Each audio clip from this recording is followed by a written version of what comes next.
regressando, né? Vamos lá. Os congressistas, então, eles têm uma imunidade que a gente chama de imunidade formal quanto à prisão. Eles só poderão ser presos se estiverem cometendo crime que for inafiançável em flagrante delito. Tá? Então, quanto à prisão. E isso é desde a expedição do... Tá aqui, ó. Cadê? Desde a expedição do diploma, os membros do Congresso Nacional não poderão ser presos. Então, a regra é a não prisão. Não prisão. Exceção. Aí eles poderão. Salvo em flagrante de crime inafiançável. Exceção. Flagrante. E não é de qualquer crime. É de crime inafiançável. Inafiançável. Tivemos a prisão de um deputado, de um senador, que foi o Delcídio do Amaral, que aí teve todo aquele quiprocó. E, recentemente, nós tivemos, então, a prisão do deputado federal, o Siqueira, né? Justamente porque entendeu que o crime era inafiançável e ainda em flagrante, porque ele estava ali propalando, né, contra o Estado Democrático de Direito. Certo? Mesmo nesses casos, olha o que vai acontecer. Os autos serão remetidos dentro de 24 horas à casa respectiva. Se é deputado, vai para a Câmara. Se é senador, vai para o Senado. Para que pelo voto da maioria absoluta de seus membros, pelo voto da maioria de seus membros, ou seja, maioria relativa, resolva sobre a prisão, ou seja, se ele deve ou não continuar preso. Certo? Ok. Temos outra imunidade. Agora, aqui do parágrafo 3º, sobre o processo. Recebida a denúncia contra o senador ou deputado, por crime ocorrido após a diplomação, e isso mudou com a Emenda Constitucional 35 de 2001, o Supremo Tribunal Federal dará ciência à casa respectiva, que por iniciativa de partido nela representado e pelo voto da maioria de seus membros, poderá até decisão final sustar o andamento da ação. E qual foi a diferença que essa emenda introduziu? Antes da Emenda Constitucional 35, sequer o Supremo poderia receber a denúncia. Primeiro deveria passar pela respectiva casa. A casa quem deveria autorizar o prosseguimento do processo penal. Você acha que alguém ia ser processado? Não. E aí mudou. Agora o Supremo recebe a denúncia, né, no caso de crime, e após a diplomação, decisão do STF. Se o crime for cometido e se tiver ligação com o mandato, senão não será do STF, que eu já falo daqui a pouquinho, que é prerrogativa de foro, que é o parágrafo 1º. Tá? Dará ciência, agora o STF dá ciência, para que, por iniciativa de partido político e por maioria, decida sustar o andamento da ação. Pode, professora? Pode. Mas aí, professora, não será mais uma inviolabilidade, será uma impunidade. Não, só vai sustar. Depois que ele deixar de ser deputado, depois que ele deixar de ser senador, prossegue. Tanto está aqui, ó. A sustação do processo, o quê? Suspende a prescrição, porque senão ia prescrever todos os crimes. Enquanto durar o quê? O mandato. Por isso que quem tem processo judicial, que a casa assustou, ele faz de tudo para ser o quê? Reeleito. Vai indo. Olha só. Prerrogativa de foro. Quanto isso que tem aqui, ó. Os deputados e senadores, desde a expedição do diploma, toma cuidado, não é desde a eleição, não é desde a posse, eles utilizam como parâmetro a diplomação. Serão submetidos a julgamento perante o STF. E o STF, daí a jurisprudência, decidiu, desde que esteja relacionado ao mandato. Se não estiver mais relacionado, não sobe o processo ou, né, porque virava um ioiô, gente. Sobe o processo para o STF, ele está eleito, prerrogativa de foro. STF não tem tempo para julgar. Ele deixou de ser, desce. Ele consegue não, vai. Tá? Então tome muito cuidado com essa prerrogativa de foro. Só se estiver relacionado. Certo? Aqui basta simples leitura de vocês. E olha o que não pode os deputados e senadores. Isso é conhecido como impedimentos. Impedimentos. Que estão elencados no artigo 54. Desde a expedição do diploma, eles não podem firmar ou manter contrato com pessoa jurídica, direito público, aceitar ou exercer cargo, função ou emprego remunerado. Então, é desde a expedição. Aí vocês têm que tomar cuidado. Inciso 1. Inciso 2. Desde a posse. Ser proprietários, controladores ou diretores de empresa que goze de favor decorrente de contrato. Ocupar cargo ou função de que seja demissíveis ad nutum. O que é isso? É aqueles cargos que não são providos por concurso público. Né? É o QI. Coeficiente de inteligência, não. Quem te indicou. Você pode ser exonerado ad nutum, que é sem nada, tá? Do dia para a noite. Muito bem. Ainda, ser titular de mais de um cargo ou mandato eletivo, certo? Perderá o mandato que infringir qualquer das proibições anteriores, cujo procedimento for declarado incompatível com o decoro parlamentar, e sinceramente eu não sei o que é decoro parlamentar. Por quê? Porque é um conceito jurídico em aberto, e é eles que analisam. Tem deputados que cometem, como diria minha avó, coisas do arco da velha, ou da veia, e nem por isso eles perderam o mandato, porque cabe justamente a eles decidir o que é esse decoro parlamentar. Mas tem lá, tá bom? Aqui, ó. Quando decretar a justiça eleitoral, que foi no caso, né, da senhora Selma Arruda, que sofrer condenação criminal em sentença transitada em julgado, que não caiba mais recurso. É incompatível com o decoro parlamentar, além dos casos definidos no regimento interno, o abuso das prerrogativas asseguradas a membro do Congresso ou a percepção de vantagens indevidas. E aí nós tivemos, né, no caso lá do mensalão. Oi, Inarca. Melhoras para você também, tá? Vamos que vamos. Não perderá o mandato de deputado senador investido no cargo de ministro de Estado. Quem que foi nosso senador e foi ministro de Estado? Blairo Maggi. Foi ministro da Agricultura, né? Não perderá o mandato.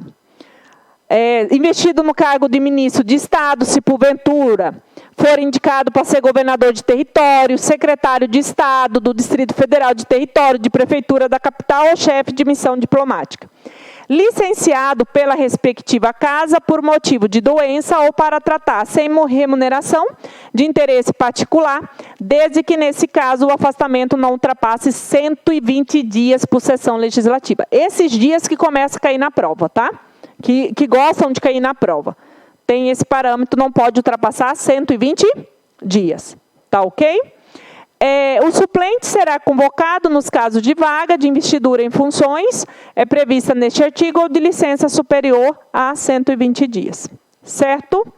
E na hipótese do inciso 1, que ele vai ser ministro, mas ele for eleito ou deputado ou senador, quanto à remuneração, o que ele pode fazer? Ele poderá optar pela remuneração do mandato. É claro que ele vai optar por aquele que é maior, né? Certo? Não. De ministro. Mas olha só, ser ministro é muito vantajoso. É muito vantajoso. Porque está no Poder Executivo, porque é o Poder Executivo, exatamente por isso que vocês estão estudando, é ele que mexe com o quê? Com as finanças. Né? Reuniões. Isso vocês têm de saber. Sessões legislativas ordinárias e extraordinárias. Quando é que eles trabalham? E olha que esse tempo foi aumentado justamente por causa da corrupção do mensalão, porque eles trabalhavam bem menos. E mais,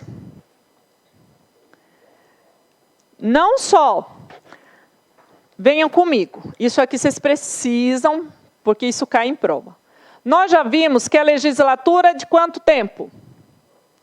Legislatura, 4 anos. A sessão legislativa, ou o ano legislativo, é de 1 ano. 1 ano, a sessão legislativa. Essa sessão legislativa é dividida em 2 períodos. Vai do dia 2 de fevereiro a 17 de julho. É o primeiro período.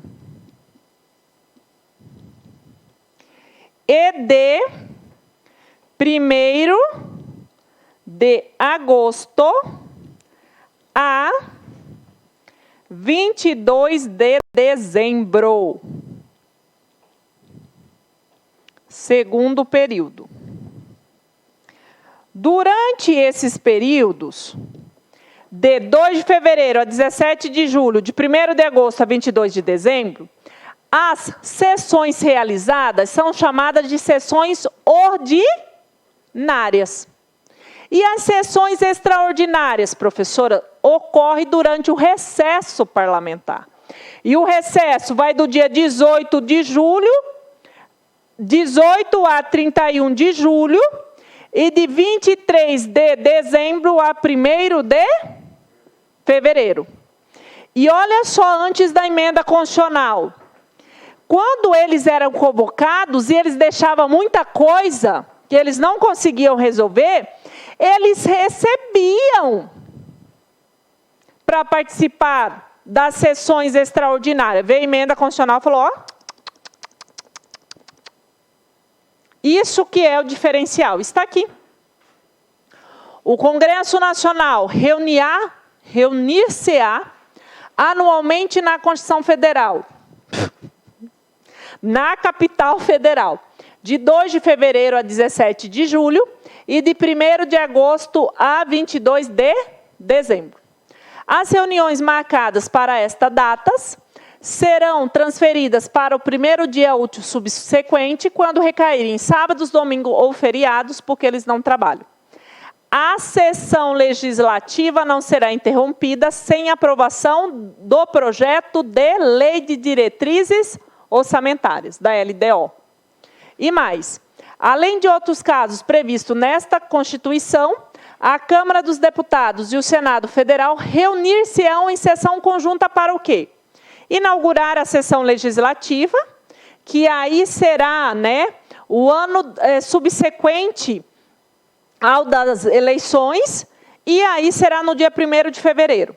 Elaborar o regimento comum e regular a criação de serviço comum às 2 casas, receber o compromisso do presidente e do vice-presidente da República, que é justamente na data da posse, e conhecer do veto e dele deliberar, que eu falo daqui a pouquinho, que eu começar a falar de leis, o que é esse veto, tá bom? Falando nisso,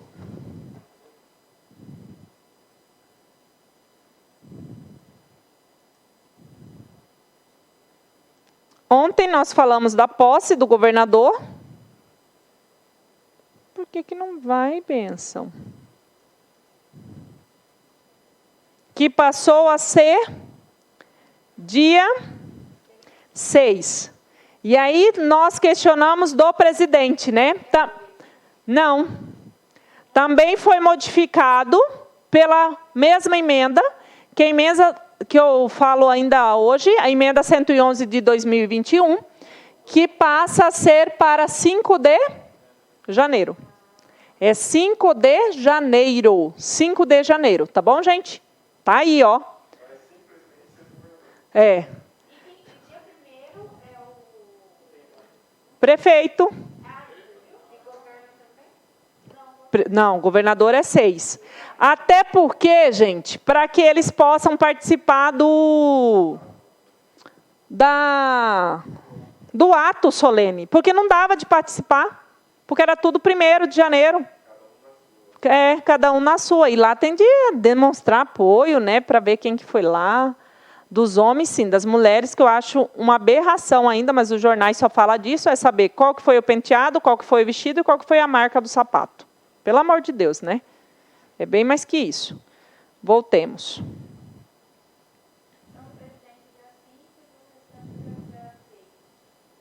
Do governador. Isso. Onde que eu estava? Nas reuniões. Está aqui. Depois, isso aqui é só leitura, tá? Aí vocês vão ver quem é que pode convocar essa convocação extraordinária,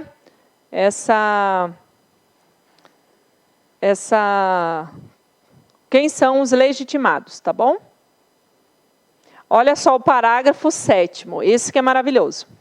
Na sessão legislativa extraordinária, o Congresso Nacional somente deliberará sobre a matéria para a qual foi convocado, ressalvada a hipótese do parágrafo 8º deste artigo, que é no caso de medidas provisórias, vedado o pagamento de parcela indenizatória em razão da convocação, porque tinha muito pagamento. Mas isso só fora proibido em 2006, por intermédio de uma emenda. E veio fruto justamente dos escândalos, né? Porque, em vez de eles estarem trabalhando, eles estavam, né, corrompendo ou sendo corrompidos. E aí veio essa. Vou falar rapidinho, porque eu quero falar do parágrafo 3º, que é sobre as comissões. O Congresso Nacional e as suas casas terão, né, comissões, como eu disse, permanentes e temporárias, constituídas na forma e com atribuições do respectivo regimento interno, no ato que resultar a sua criação. Leia. O que eu quero é o parágrafo 3º, CPI. Simbora.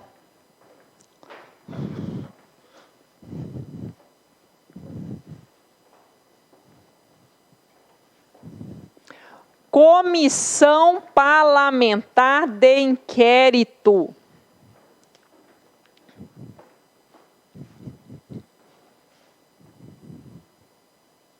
Ou comissões, tá? Parlamentares de inquérito. Vamos para o singular. Comissão Parlamentar de Inquérito. E aqui nós temos o que falar. A famosa CPI.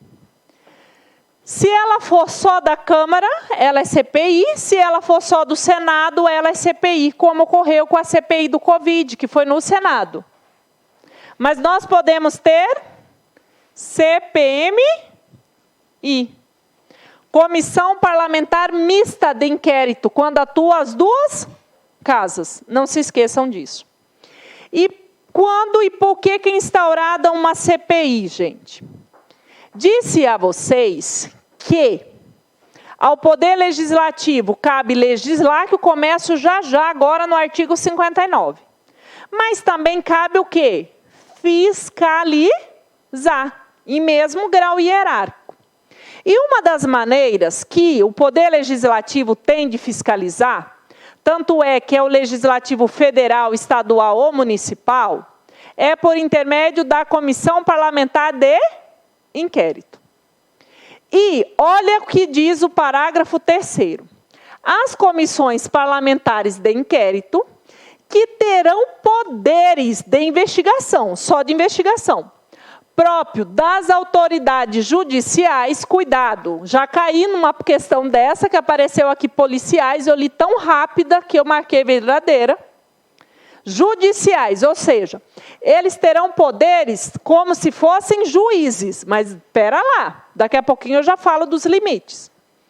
Além de outros previstos nos regimentos das respectivas casas, serão criadas pela Câmara dos Deputados e pelo Senado Federal, CPI, em conjunto, CPMI ou separadamente, mediante, olha os requisitos, são 3, requerimento de 1/3 de seus membros, para apuração de fato determinado e por prazo certo, sendo suas conclusões, se for o caso, encaminhadas ao Ministério Público para que promova a responsabilidade civil ou criminal dos infratores. Tá.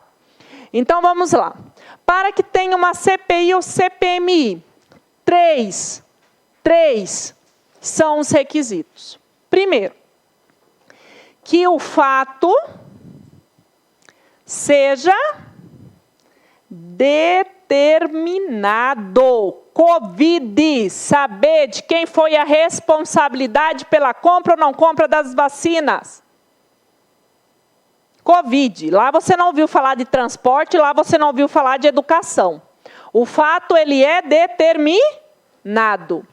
Além disso, tem tempo, prazo ou tempo certo. Começou dia tal, vai terminar dia tal. E, além de tudo, precisa-se de requerimento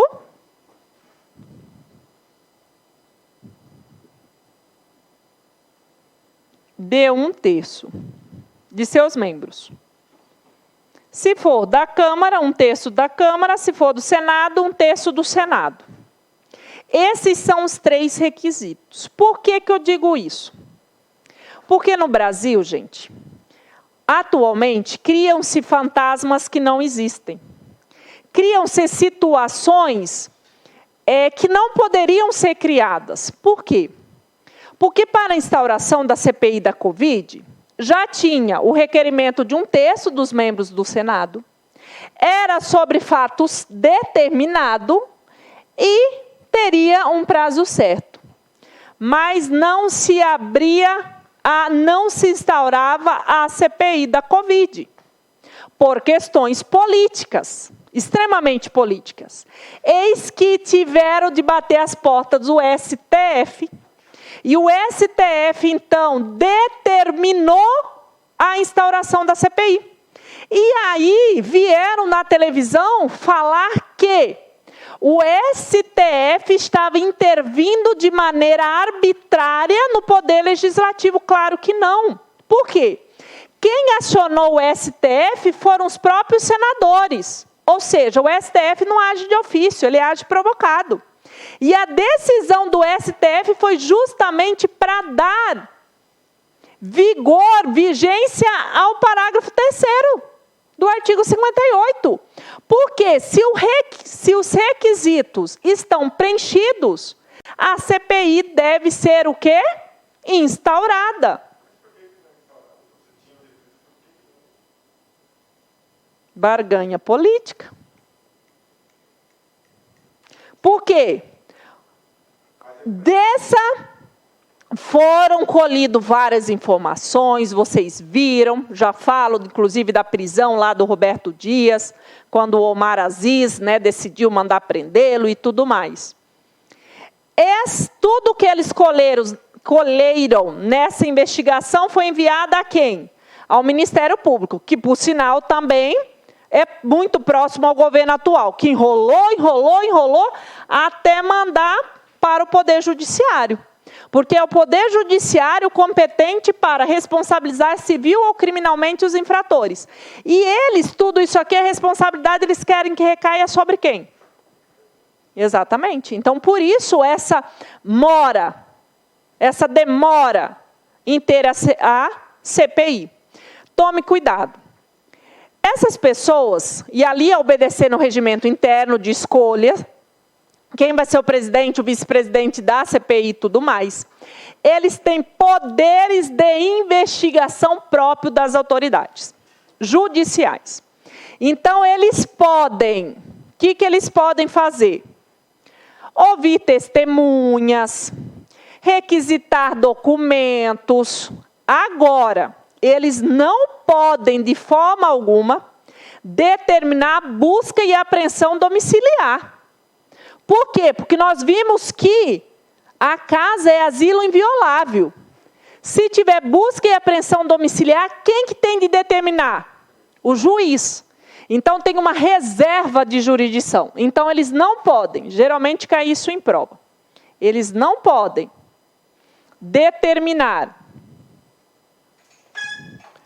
busca e apreensão domiciliar. Professor, e se for uma busca e apreensão não domiciliar, num lugar público, pode? Aí pode. O que eles não podem é a domiciliar. Também eles não podem julgar, determinar prisão. A regra é que não podem determinar a prisão. E a exceção? Se estiver cometendo flagrante delito. Se estiver, exato, flagrante delito, que foi o caso do Roberto Dias, que era um dos diretores lá do Ministério da Saúde e tudo mais, que o Omar Aziz, então, entendeu que ele estava cometendo crime de perjúrio. O que é crime de perjúrio? Mentir sobre determinado fato. Mas aí levou ele preso, no mesmo dia, né, soltou, só foi o cripocó mesmo. Mas teve, tomem cuidado. Não pode também CPI, gente, determinar o quê? Interceptação telefônica. Eu ligo para, que está em frente ao Luciano, seu nome? Adelaide. Eu ligo para Adelaide e começo a conversar com a Adelaide. É isso. Pode CPI determinar interceptação telefônica? Não. Por quê? Porque nós vimos também que é um direito constitucional. Quem pode determinar interceptação telefônica? O juiz. Cuidado. Eu não estou dizendo que a CPI não pode determinar quebra de sigilo de dados. O que é quebra de sigilo de dados? Sheila Maria ligou para Adelaide. Que dia que é hoje? 20 de janeiro, às 14h20. Sobe que eu liguei para vocês. Tanto é que eles vão tentar chamar para saber o conteúdo. Porque o conteúdo eles não podem ter acesso. Somente por determinação judicial. Então, se eles querem a interceptação telefônica, que eles peçam ao Poder Judiciário. Deu para entender a diferença? Então, vamos. Também não pode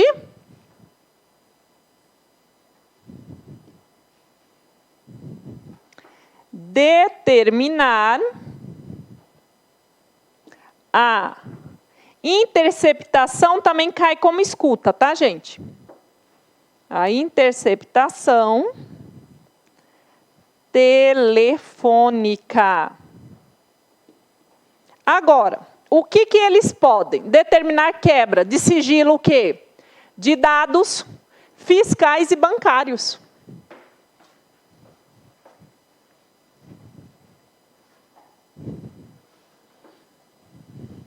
E eu tive de assistir a CPI, né, gente? Porque eu dou aula de constitucional. Mas é bom. Pode ouvir testemunhas,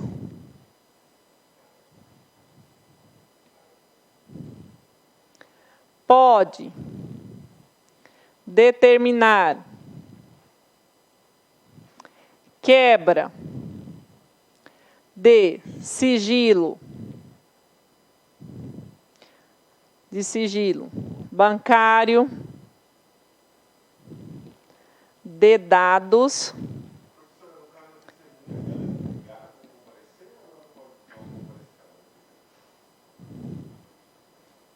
então, ela é obrigada, mas depende da testemunha. Eles não podem, eles podem requisitar ministro de Estado, como nós vimos, que está ligado ao Poder Executivo. Mas eles não podem requisitar, por exemplo, magistrado, procurador da República, isso eles não podem, tá?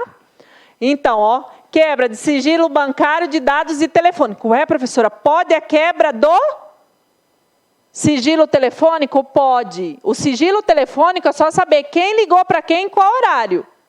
A interceptação telefônica, que é o conteúdo ou a conversa, eles não podem. Eles não podem. Professora, testemunha. Ah, outra questão. Testemunha. Está ali para falar também, né, a verdade. Ela pode se omitir sobre determinado fato? Ué, gente, se for prejudicá-la, se ela passar na condição de investigado, claro que pode. Ninguém é obrigado a produzir prova contra si mesmo. Outra coisa, professora, CPI, o que pode? A parte investigada pode estar representada por advogado. Tanto é que na hora que determinou a prisão do Roberto Dias, a advogada ficou doida, porque ela estava ali, né?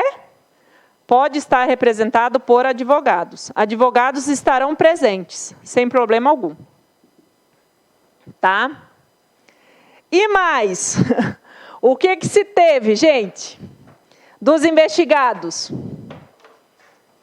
E aí eles foram muito mais espertos. Eles já entraram com ações judiciais antes para garantir o direito ao silêncio. Direito ao silêncio. Tanto é que teve pessoas que só foi lá, chegou, sentou. E aí eles ficavam, né? Ai, por que isso? Por que aquilo? Por que uma falta de respeito ao Estado Democrático de Direito? Por que uma falta de respeito aos representantes do povo? Eles sabem disso. Para que falar tudo isso? Só para levar a tarde inteira da gente e eu lá assistindo, cheio de coisa para fazer em casa, tinha de ficar assistindo? É verdade. Tá? Tem de respeitar o direito ao silêncio. Certo? CPI não julga, não condena. Tanto é que não tem ninguém condenado. Eles só investigam. E eles têm poderes próprios das autoridades judiciais. Acho que foi na prova do AFT de 2013, que caiu policiais, e eu nem vi, numa das assertivas. Você lê tão rápido, nervoso. Certo, criancinhas? Continuemos com o poder legislativo. Simbora. Posso apagar? Se sair AFT, vou. De fazenda, não faço, não. Porque eu tenho de estudar outras coisas. Aí eu paro, porque como eu... Auditor fiscal do trabalho. É específico do trabalho. Que vocês podem fazer também. Não, da Cefaz não. É porque da Cefaz vai cair muitas matérias que eu não estudo há muito tempo. E aí, se a gente ficar tirando para todo lado, a gente acaba não acertando nenhum, né? É verdade, mas eu tenho de terminar o meu mestrado. Depois que terminar o mestrado, essa pandemia foi muito boa para mim no seguinte sentido. Eu sou apaixonada por sala de aula. Apaixonada, apaixonada. Só que eu trabalho nas faculdades privadas. E faculdade privada é assim, manda quem pode, obedece quem tem juízo. Tanto é que eu comecei a fazer meu mestrado, quero terminar mestrado e ir para doutorado, para eu tentar uma pública. Por quê, gente? Nessa pandemia, o medo foi tão grande de se perder aluno, que é lindo falar do professor que não saiu da sala de aula, do professor que está em casa. Mas foi tudo determinado, de um dia para a noite vai para casa. Não quer saber se você tinha computador. Eu tive de comprar um pacote de internet lá, porque não chegava, caía, para não cair para os alunos. Tive de comprar câmera, tive disso. Era coisa o dia inteiro. Eu nem sequer tinha WhatsApp. Eu falei para vocês que eu não tenho rede social. Não, tem de ter WhatsApp, tem de atender aluno. E aí você vê realmente, né, que você está lá. Aí me fez abrir os olhos. E é uma coisa, gente, eu trabalho, já falei para vocês, eu trabalho de manhã e à noite, todos os dias e sábado. Dou aula de diferentes matérias, você vai ver meu salário. Não chega aí de um agente, de um técnico, de um TRT. Então, a gente começa a pensar não só no que realmente a gente gosta, mas também, né, numa vida mais tranquila. Exato, numa vida mais tranquila, ainda mais quando a idade vai chegando, que você percebe, né, a sua coluna não é mais a mesma, né? A sua voz se dá aula a semana inteira, chega sábado, você fica afônica, então vai mudando. Mas voltemos. Agora nós vamos falar de uma matéria que eu amo de paixão, que é processo legislativo. Sobre o que versa o processo legislativo? Como são feitas as leis no Brasil. E o processo legislativo na nossa Constituição começa-se pelo artigo 59.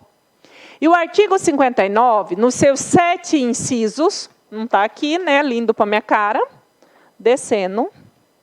Meu Deus, o que está fazendo aqui?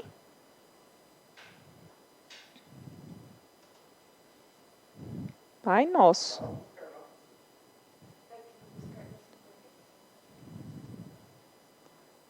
Tá, mas não foi. Ah, não vai. Tá indo, peraí. Artigo 59.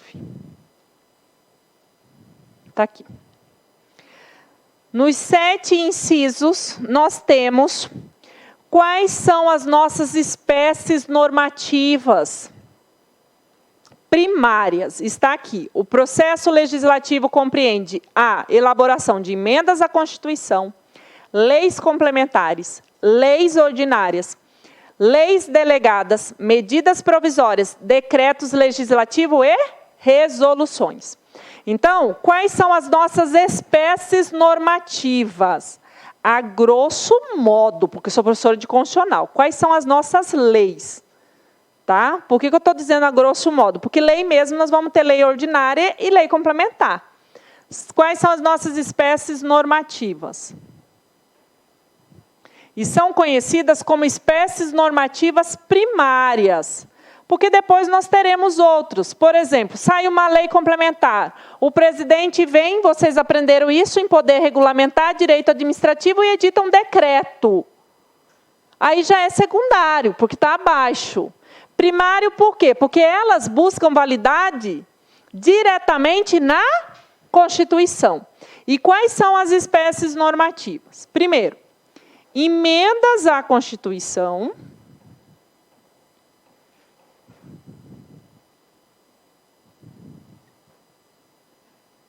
Que eu já falo dela já, artigo 60. Leis complementares para se criar território, lei complementar para se criar estado, lei complementar para se criar municípios, lei complementar. C, leis ordinárias.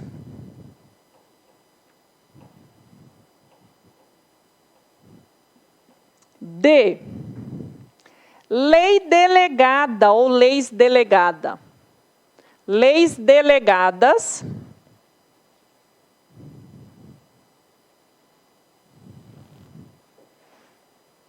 E medidas provisórias.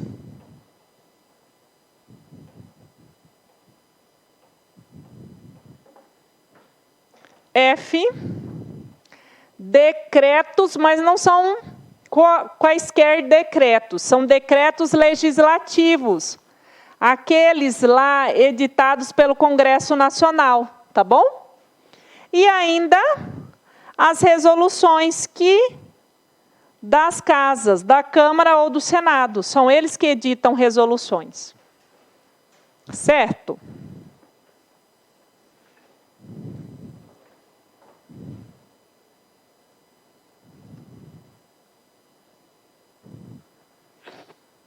Hum, 64.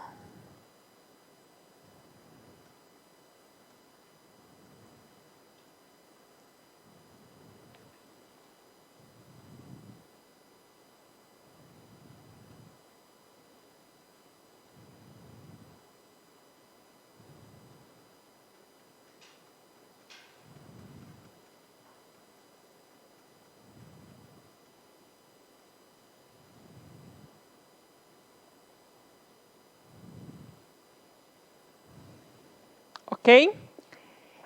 Essas espécies normativas, elas estão elencadas no artigo 59. E são conhecidas como espécies normativas primárias.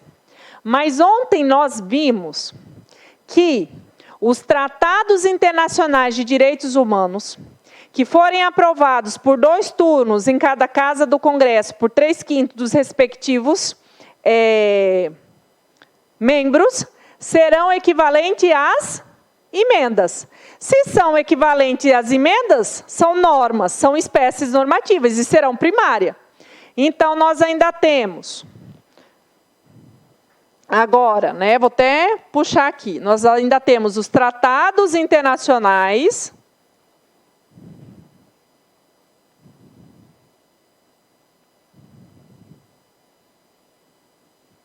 de direitos humanos, mas não são quaisquer tratados, são aqueles do artigo 5º, parágrafo 3º da Constituição Federal, certo? Quando vocês estudaram poderes em direito administrativo, aí vocês viram poder hierárquico, tanto mais. Vocês estudaram o poder regulamentar. Mas ao presidente da República, ele ainda tem um determinado decreto, que não é o decreto regulamentar, chamado de decreto autônomo. Vocês ouviram falar disso? Que cabe ao presidente da República.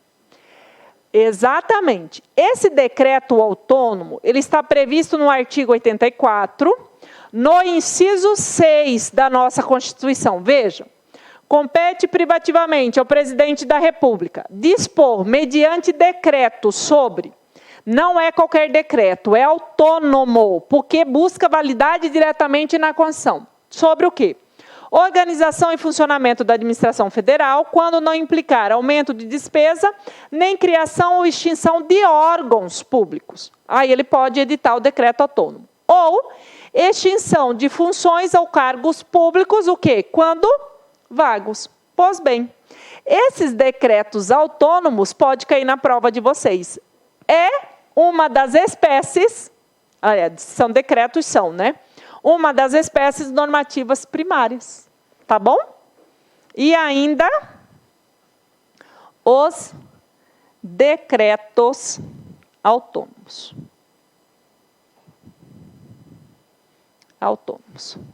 Certo? 7 espécies legislativas primárias e mais 2 que nós encontramos no texto constitucional, que não estão no 59, por isso que amam ser cobradas. Ok? Vamos começar pela emenda à Constituição, que está no artigo 60. Já mostro para vocês.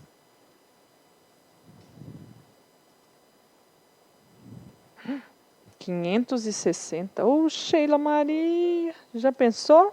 Estaria doida, né, minha filha? Ia viver minha vida para estudar Constituição. Emenda à Constituição. Nós aprendemos que pelo poder constituinte derivado reformador, a nossa Constituição poderá ser modificada, poderá ser alterada. Porém, o processo legislativo ele é mais árduo, solene e sofisticado. Somente por emenda à Constituição pode-se mudar o texto constitucional. Por isso é que o Constituinte originário previu, então, quem são os legitimados para proporem uma emenda à Constituição. Quem são? 1/3, no mínimo, dos membros da Câmara dos Deputados do Senado Federal. Um deputado sozinho, senador sozinho não faz verão. Precisa-se de 1/3, no mínimo, de deputados federais ou 1/3, no mínimo, de senador. Porque pode ser proposta tanto pela Câmara quanto pelo Senado. Quem que levou lá a proposta de emenda que modificou os direitos previdenciários? Entregou na época para o senhor presidente da Câmara, Rodrigo Maia.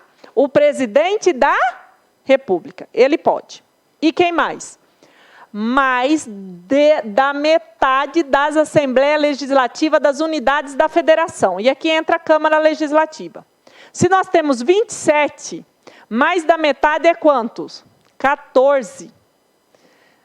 Mais da metade das Assembleias Legislativas das unidades da Federação, manifestando cada uma delas, né, ali com seus respectivos membros, pela maioria relativa de seus membros. Então, vamos, emenda à Constituição, legitimados, somente eles. Professora, eu posso por iniciativa popular? Claro que não. Pergunta, é de observância obrigatória para os estados? Ou seja, os estados têm de colocar pelo menos 1/3 dos deputados, governador? Não, tanto é que se na Constituição do estado existir previsão de que haja iniciativa popular, pode. Olha que interessante, tá bom? Simbora. Gente, tem algo que eu estou tropeçando toda hora. Eu já não contei para vocês, mas eu amo cair. Numa outra faculdade que eu dava aula, eu cheguei, estava chovendo, eu fui correr, tropecei, que eu caí, que a minha sapatilha foi do outro lado. Na outra, estava o piso molhado, eu saí conversando com o aluno, falando disso, com um monte de livro, quando com um monte de livro, levei um escorregão, fui parar do outro lado. Então, vamos lá. Emendas à Constituição.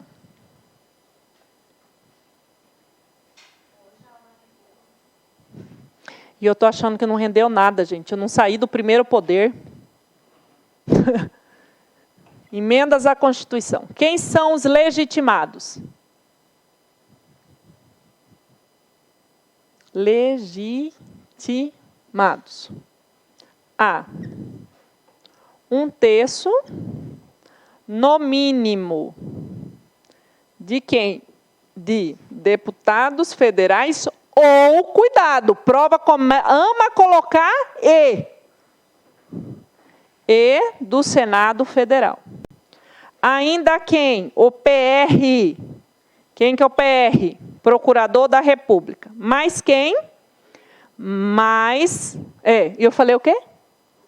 Oh, perdão, gente. Presidente da República. Mais das metades das assembleias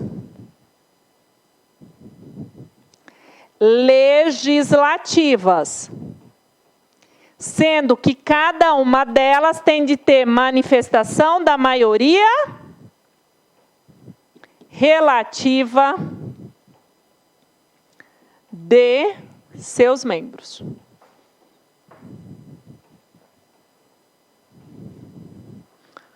Ok.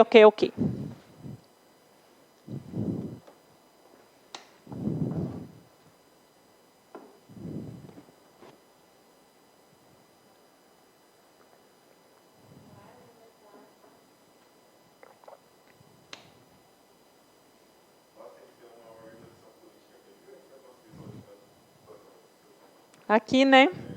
Tanto é, gente, que é curioso, né? Aí, bem, eu preciso entregar um artigo, vou pensar nisso, fazer uma pesquisa se tem, porque a maioria das emendas que eu já vivenciei, porque eu assisto bastante, é do procurador, do presidente da República, procurador não pode, e do Senado ou da Câmara.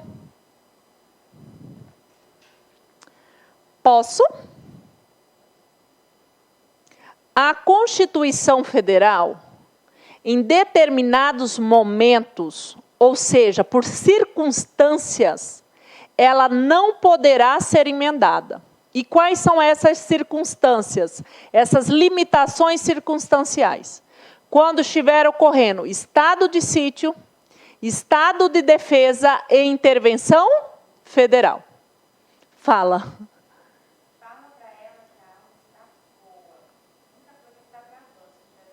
A culpa desse sistema, dessa tecnologia, ainda fala que todos nós seremos...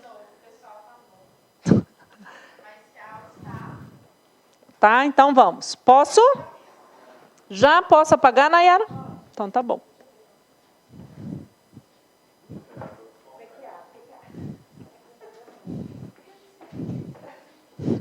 Ela está querendo ocupar o lugar de PQA. Não, gente, eu já fui para o parágrafo. Não, tá certo.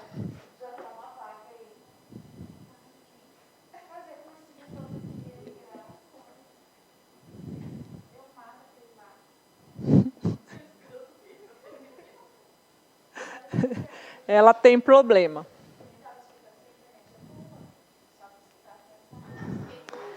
A Constituição não poderá ser emendada.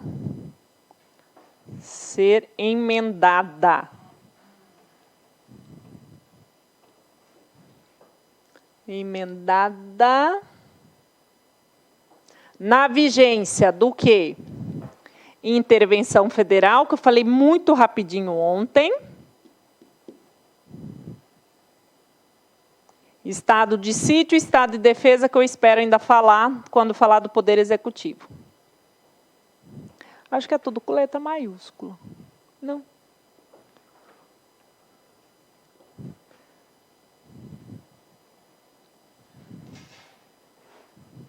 Professora, nós estamos vivendo algum desses estados? Não. Nós estamos vivendo de calamidade pública. Estado de sítio.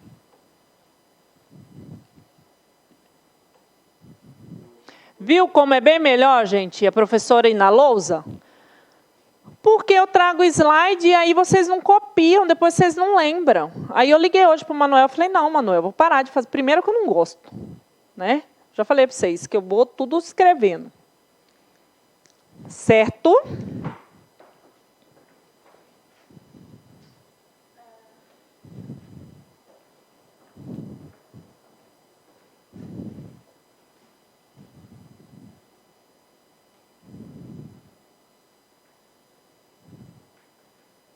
Vocês já tiveram aula com outro professor de constitucional? Não? É porque como ele vai tratar da parte financeira, orçamentária, eu não sei se ele vai falar do Tribunal de Contas da União, porque senão eu já pularia. Vai. Não, outro professor de constitucional. É, uma coisa assim, eu espero. Porque eu não trabalho com vocês a parte tributária, a parte fiscal, a parte orçamentária, de LDO, de... Hã? Então, ele já deu. Falou do Tribunal de Contas? Não? Ah, então eu falo. Tá bom? Então, em quais situações excepcionais a Constituição não poderá ser emendada? Intervenção federal, Estado de defesa, Estado de sítio. Ok?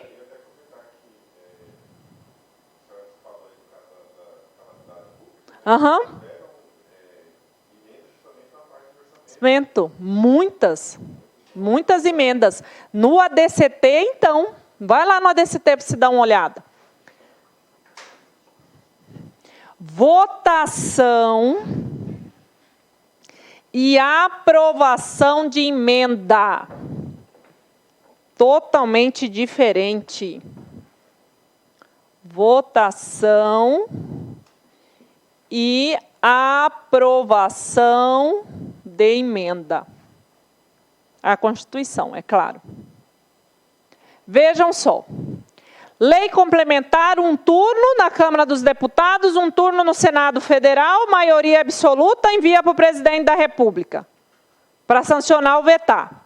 Lei ordinária, um turno na Câmara dos Deputados, um turno no Senado Federal, envia para o presidente da República para sancionar ou vetar.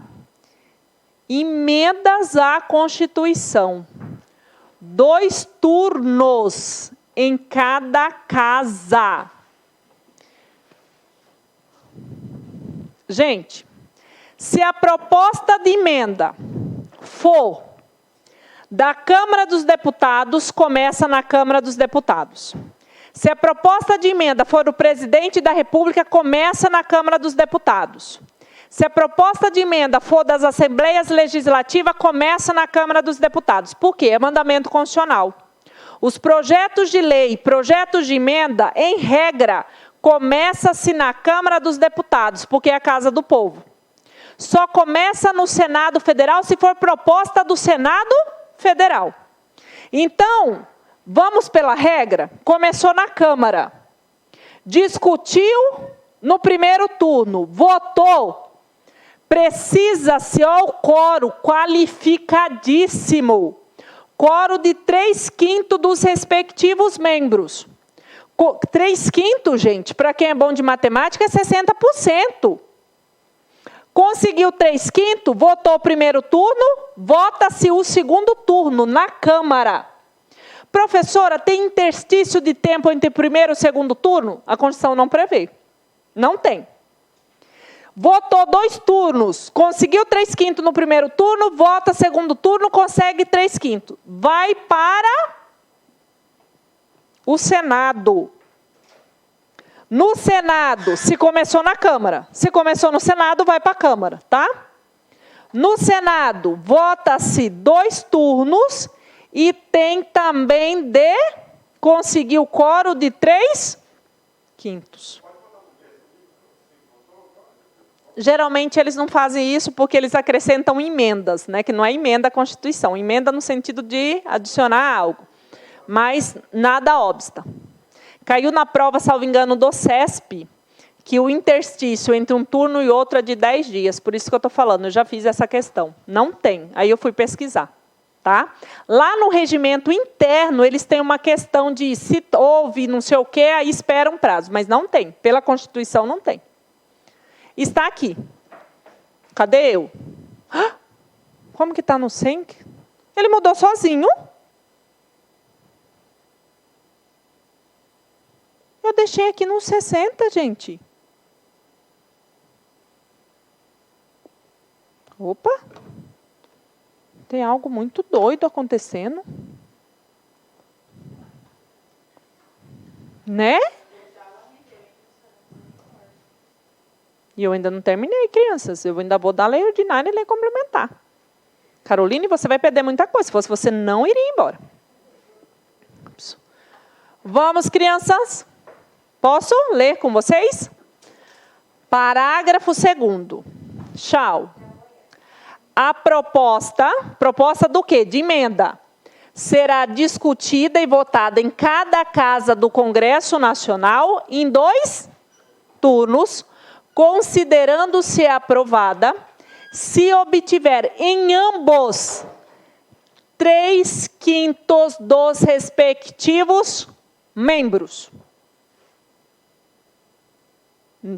Não é fácil. Imagina se fosse. Já estamos na emenda 118. Imagine se fosse igual uma lei ordinária. Nós já estaríamos na emenda 1000. Porque é difícil, gente. Conseguir 60% de deputado, 60% de senador, ó, rala. Veja lá os repórteres correndo atrás. Chegou o senador tal, vai cumprir o quórum. Ai, brilhante sua pergunta, Luciana. Professora, pode fazer assim. Vai cair na prova de vocês. Também tem essa, acho que é quadríplice. Votou um turno, foi para o Senado, o Senado votou um turno, votou para... Jamais. São 2 turnos na Câmara, terminou na Câmara, vai para o Senado. Se começou no Senado, 2 turnos no Senado, aí que vai para a Câmara. Não. Igual de lei ordinária, lei complementar, que eu vou falar para vocês. Vai, aí volta, vai e volta. Não. É 2-2.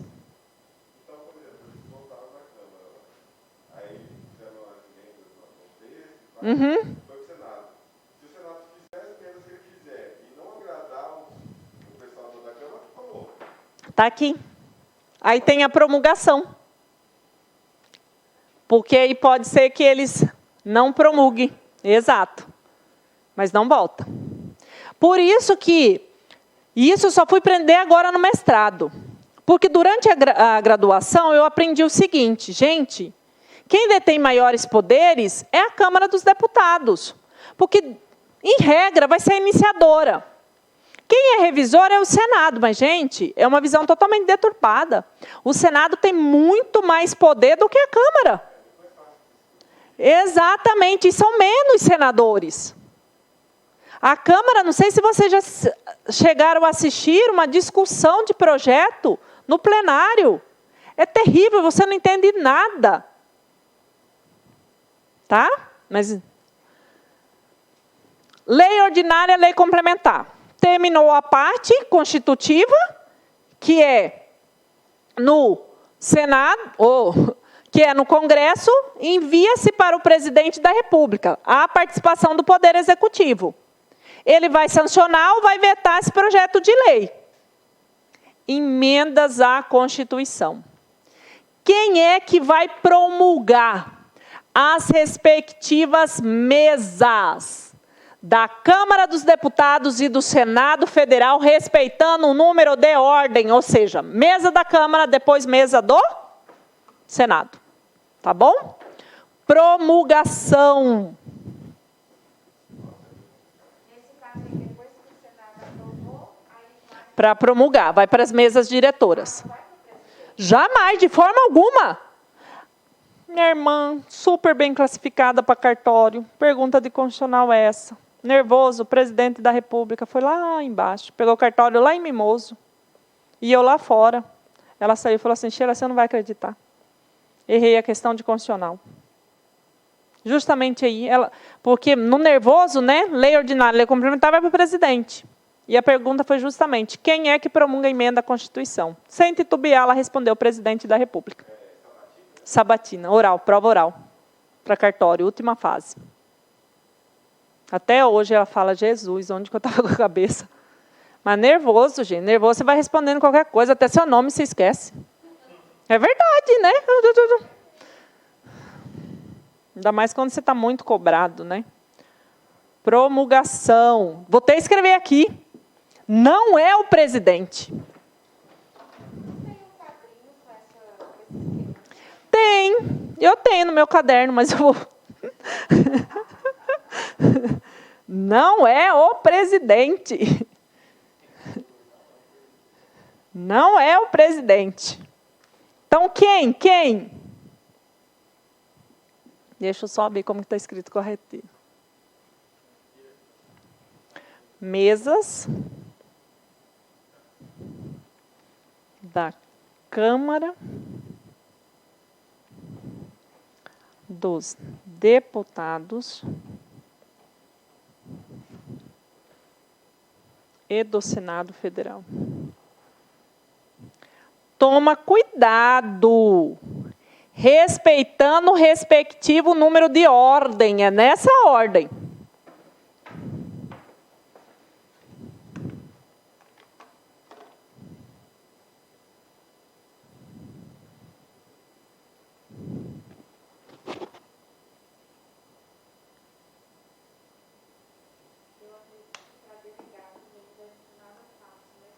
Não é, delegado é por... Nossa, ainda mais para delegado federal, que quem costuma fazer a prova, o CESP, o SEBRASP, o constitucional é muito difícil. Se pegar um cartório bom, né? Minha irmã pegou Mimoso, fechou. Não tinha cliente.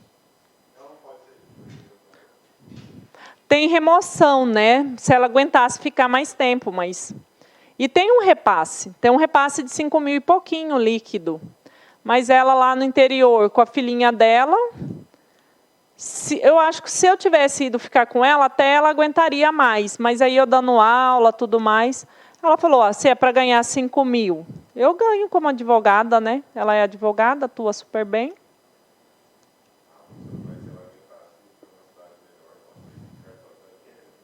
Para você ver, tem aqui, pegou uma cidade super boa aí, que eu esqueci, que está bem colocada, não veio, porque passou em outro.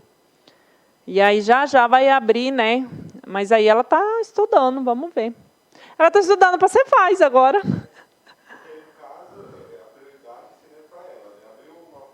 Não, para os que estão, né? Aí tem vários que querem mudar, né? É, exatamente. Eles falam outro nome, eu esqueci, eu não sou bem ligada nisso, não. Porque eu já falei para vocês, né, gente? Eu só quero ter uma vida tranquila, não tenho expectativa nenhuma de ser rica na vida. Se eu tivesse, eu ia advogar. Verdade, eu fiz hotelaria. Na época que eu fiz hotelaria, que foi, abriu uma única turma, depois fechou, que foi no Cefet ainda aqui, que foi técnico. À época eu fui convidada para estagiar num hotel super bom em Fortaleza, com expectativa de contratação. Eu ia ficar longe dos meus irmãos, da minha família. Eu falei, não. É diferente, né? Por isso que eu falo, você tem de saber qual que é o seu perfil. Pronto? Mas, gente, o que cai? O xodó, o chuchu do artigo 60 não é legitimidade, não é limitações circunstanciais, não é, cai, né? Aprovação, promulgação. São as cláusulas pétreas. As cláusulas pétreas são a galinha dos ovos de ouro das provas. E essas cláusulas pétreas do artigo 60 são cláusulas pétreas expressas. Por quê? Porque nós temos cláusulas pétreas implícitas. O próprio artigo 60. Já pensou se modificarem o artigo 60? Retirar? Retira. Poderia retirar as cláusulas pétreas. Então, o próprio artigo 60 constitui uma cláusula pétrea, embora não esteja falando no parágrafo 4º. E essas cláusulas pétreas caem muito. E tomem cuidado. Primeira coisa que costuma cair, muitos costumam errar, no sentido de que, por ser cláusula pétrea, não pode ser modificado, não pode ser alterado, falso, pode. O próprio artigo 5º, que é dos direitos e garantias individuais, já fora modificado, aumentou o inciso 78 e acrescentou 2 parágrafos. O que não pode, e a Constituição é clara, é abolir. O que é abolir? Sinônimo de abolir. É extinguir, acabar. Isso não pode. Agora, modificar pode. Para melhorar, melhor ainda. Vejam, ó. Não será objeto de deliberação a proposta de emenda tendente a abolir, tendente a extinguir, extirpar. Que eu já escrevi para vocês, nós vamos escrever novamente. Quais são as 4 cláusulas pétreas expressas? A forma federativa é cláusula pétrea. Ainda o voto direto, secreto, universal e periódico. A separação dos poderes e, por fim, os direitos e garantias individuais. Cláusulas pétreas expressas. Cláusulas pétreas expressas. 2 pontos. A forma federativa.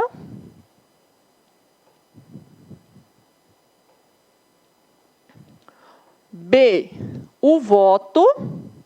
Cuidado, que o voto obrigatório não é cláusula pétrea. São 4 adjetivos para o voto. Voto direto, secreto, universal e periódico.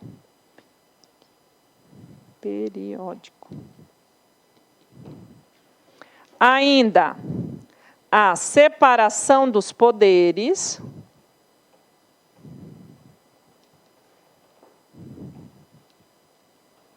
E ainda, os direitos e garantias individuais.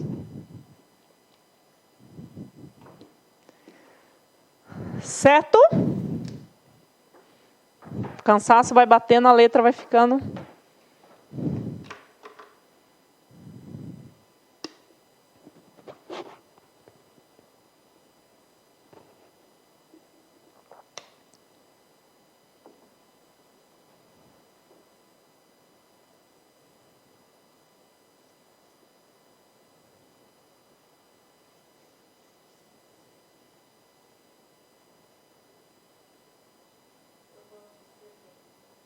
Eu amo. Tem até calo, ó, meu dedo até torto.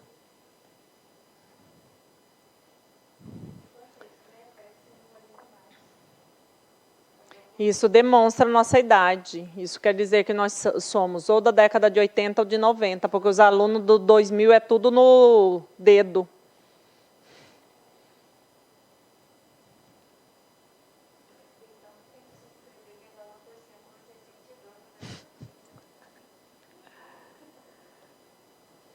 Esperando só vocês terminarem aí de copiar, que eu já termino emendas. Nós já vamos para a lei ordinária e lei complementar.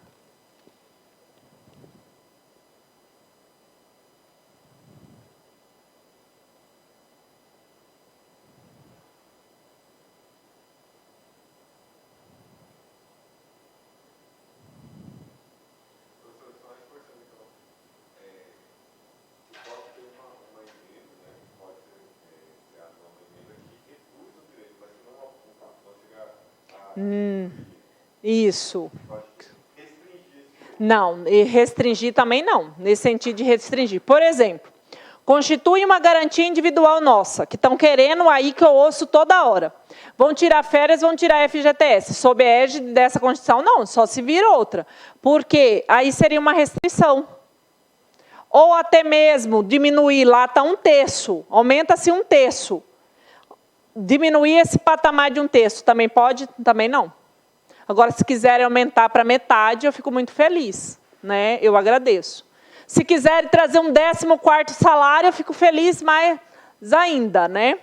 Mas, na verdade, gente, eu sou a favor de que nós não tivéssemos o 13º, que nós tivéssemos um salário justo e digno. Nós só temos 13º porque o nosso salário não é justo, porque a gente precisa receber a mais em dezembro para ver se a gente consegue dar presentinho para alguém. Mas é esse o raciocínio. Por que outros países não têm, países desenvolvidos? Porque os trabalhadores já recebem o que vai satisfazer suas necessidades básicas. E nós não temos tanto... É assim, gente, é o meu caso. Né? Bora, criança, aqui é importante. Por que eu falei sessão legislativa? Qual que é o período da sessão legislativa? Falei hoje em aula. Não, mas 1 ano. Seu nome? Elisângela, muito bem, é de 1 ano. Por quê, gente? Se uma proposta de emenda à Constituição, ela for, né, que ela tenha sido prejudicada ou rejeitada, ela não poderá ser objeto na mesma sessão legislativa, no mesmo ano, mas poderá ser no ano seguinte. Porque, gente, olha aqui o trâmite da emenda. O Congresso Nacional fica completamente vivendo para a emenda. Está aqui. Ó, a matéria constante de proposta de emenda rejeitada, eles rejeitaram, não conseguiu 3/5. Ou havida por prejudicada. Houve uma outra proposta anterior, tá? Não pode ser objeto de nova proposta. O computador sem educação. E olha onde que volta. Ah, não, gente. Já estou igual Nayara, é tudo culpa do LAC. Ninguém merece. Vou começar tudo de novo. A matéria constante de proposta de emenda rejeitada ou havida por prejudicada não pode ser objeto de nova proposta. Se a prova trouxer até aqui, falso. É na mesma sessão legislativa. Se for em outra, pode. Então, tome cuidado. Certo? Bora, dá tempo. Tenho ainda 13 minutos. O processo legislativo das leis complementares e das leis ordinárias é basicamente o mesmo. Por isso que eu vou tratar com vocês igual. Lei complementar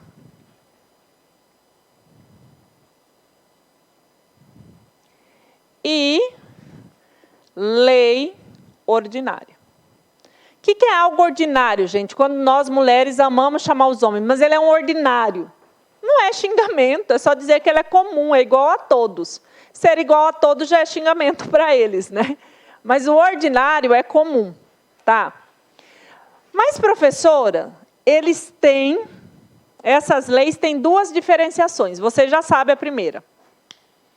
Primeira diferenciação de uma lei complementar para uma lei ordinária. Aprendemos hoje o quórum. O quórum.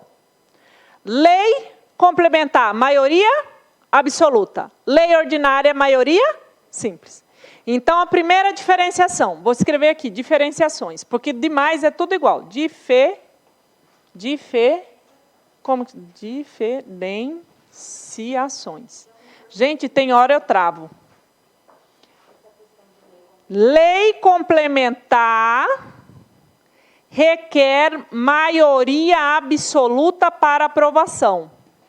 Maioria absoluta para aprovação. Lei ordinária requer maioria relativa para a aprovação. Essa é a primeira diferença. Nós temos a segunda. Até aí, ok? Lei complementar requer maioria absoluta para aprovação e lei ordinária, maioria relativa. Não esqueçam mais disso, criança. A segunda. Quando a Constituição exige lei complementar, ela traz a palavra lei complementar. Como nós vimos aqui, vou dar Ctrl F de novo. Nós vimos o artigo 18. Olha aqui o artigo 18, parágrafo 3º. Os estados poderão, mediante o final, lei complementar. Viram? Olha o parágrafo 4º. Não está funcionando o mouse, mas enfim. Olha o parágrafo 4º. A criação far-se-á dentro de lei estadual, dentro do período determinado por lei complementar. Ou seja, quando a Constituição quer lei complementar, ela diz lei complementar, é expresso. Quando é lei ordinária, vem no final e publicados na forma da lei. Então, aqui pode ser uma lei ordinária, como pode ser uma lei complementar. Agora, quando diz lei complementar, e se for aprovado com quórum de lei ordinária, será o quê? Inconstitucional. Por quê? Porque o quórum da lei complementar é maior do que da lei ordinária. Então, quando diz lei, na maioria das vezes eles só vão fazer a lei ordinária. Pode ser a complementar? Pode. Agora, quando diz lei complementar, é somente lei complementar. Professora, se for aprovada por maioria relativa, como tem inúmeras as leis, chega no Supremo, o Supremo fala inconstitucional porque desrespeitou a Constituição.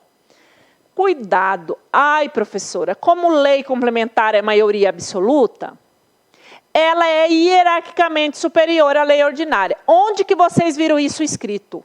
Em lugar nenhum. Lei complementar e lei ordinária busca validade na Constituição. A lei complementar não é maior do que a lei ordinária, de forma alguma. Somente o quórum de aprovação que é diferente. Não há essa hierarquia. Por favor. Bora? Segunda diferença. O que é isso? Ah, peraí, como que eu escrevo?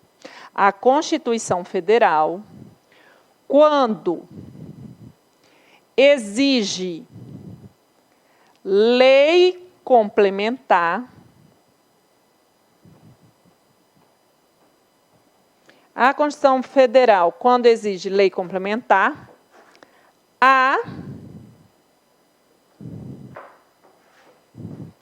não é gente, não estou conseguindo concordar, eu não estou raciocinando mais nessa hora. A Constituição Federal, quando exige lei complementar, a expressão complementar.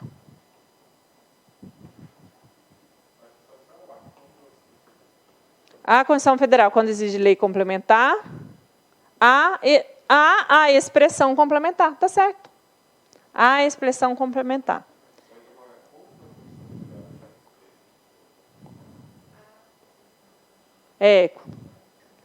Exato. Espera aí, vamos apagar. Quando A Constituição Federal exige lei complementar, a expressão complementar. Se for somente lei, pode ser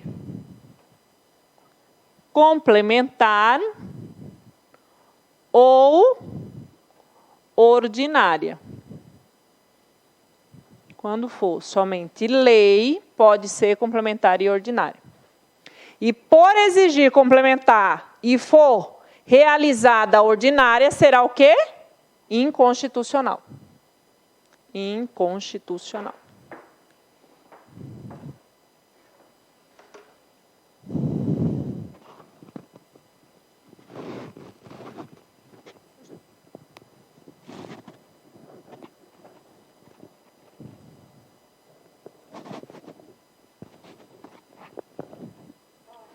Gente, falta apenas 5 minutos, eu vou parar por aqui, agradeço a presença de vocês aqui. O pessoal de casa que acompanhou, muito obrigada. Por favor, amanhã, 7 horas, eu já começo com vocês da feitura da lei complementar, lei ordinária. Então, não perca, tá? Que são as fases. Termina o Poder Executivo, termina o Poder Legislativo, vou para o Judiciário Executivo e para o Judiciário. Sábado, aula de manhã, das 8 às 11h15. Estarei aqui, tá bom? Tchau, tchau. Muito obrigada, gente. Tenham uma boa noite.